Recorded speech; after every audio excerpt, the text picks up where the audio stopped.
Le Mali dépasse désormais la Côte d'Ivoire au classement des meilleures armées africaines et le Burkina Faso progresse selon Global Firepower. Ici, le Mali et le Burkina Faso sont aujourd'hui des armées aguerries parce qu'elles mènent une guerre réelle, continue et coûteuse contre les terreaux. C'est factuel.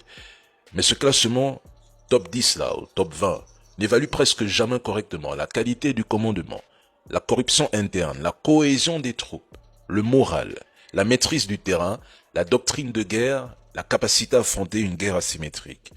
Si l'on prenait tous les paramètres en compte pour établir le top 20 des meilleures armées africaines, je vous assure, plusieurs pays aujourd'hui classés dans le top 10 ou top 20 en seraient exclus et qu'ils seraient plutôt vers le top 30.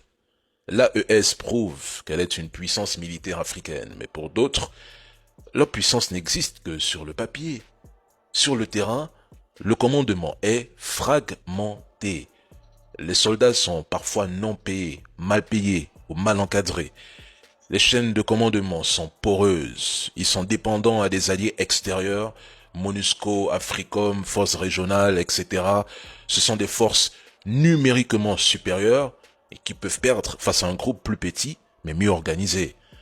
Le grand mensonge africain, c'est d'avoir longtemps confondu la puissance affichée sur le papier avec la puissance réelle, de confondre des armées nombreuses avec armées efficaces, de confondre le budget élevé avec capacité de combat. Au résultat, nous avons des États bien classés, certes, mais incapables de tenir 100 km de frontières en cas de conflit majeur. C'est ça la réalité.